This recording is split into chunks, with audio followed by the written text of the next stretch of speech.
Okay. And most importantly ఇప్పుడు Samarasimha Reddy film song పెట్టి అందాల ఆడబొమ్మ సాంగ్ ఏదైతే పిక్చరైజ్ చేశారో దాంట్లో ఫైట్ సీక్వెన్స్ ఒకటి పెట్టారు. ఆ ఫైట్ సీక్వెన్స్ కొంచెం అలరించింది. ఒక 2 minutes వరకు ఎంజాయ్ చేస్తారు ఫ్యాన్స్ సో అందరూ.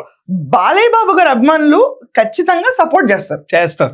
There is no doubt about it. ఎందుకంటే విశ్వక్సేన్ ఏ స్టేజ్ ఎక్కినా సరే ఫస్ట్ మాట్లాడే మాట జై బాలయ్య, దాని తర్వాత జై ఎన్టీఆర్ అని అనుకుంటూ ఉంటాడు. కానీ ఇప్పుడు మనం బాలకృష్ణ గారిని ఎందుకు ఫిల్మ్ ఫ్రెటర్నిటీకి చెందిన ఒక నిజంగా చెప్పాలంటే ఒక మానవతావాది అండ్ హిట్ స్ట్రీక్ లో ఉన్న ప్రెసెంట్ ట్రెండింగ్ హీరో. అవును.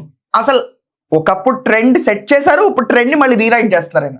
సో ఆ ట్రెండింగ్ హీరో ఎప్పుడైతే విశ్వక్సేన్ తో ఉన్నారో ఆయన ప్రొఫెషన్ టు ప్రొఫెషన్ అటాచ్ అయ్యారు. అవును. అక్కడ వరకు బాలకృష్ణ గారు ఎప్పుడు పాలిటిక్స్ తీసుకురాలి. అవును. కానీ పొలిటికల్ స్టేజ్ కింద వాడిన తర్వాత ఒక పార్టీ వైసీపీ వాళ్ళు బ్యాన్ చేశారు. They have their point. అవును. For boycotting him on Laila, they have their point 100% undeniable.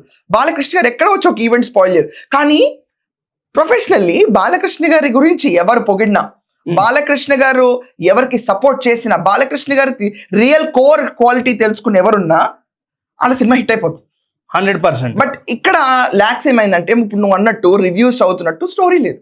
నువ్వు చెప్పు స్టోరీ బాగుందా? స్టోరీ ఇన్ ద ప్లాట్ గురించి మనం మాట్లాడితే ఫస్ట్ ఆఫ్ ఆల్ అనుదీప్ గారి డైరెక్షన్ లో ఉన్న మెయిన్ మైనస్ పాయింట్ ఏంటంటే జెన్జీస్ కి కనెక్ట్ అయ్యేంత అదర్ సెక్టర్ ఆఫ్ ఆడియన్స్ కి కనెక్ట్ అవ్వదు సినిమా.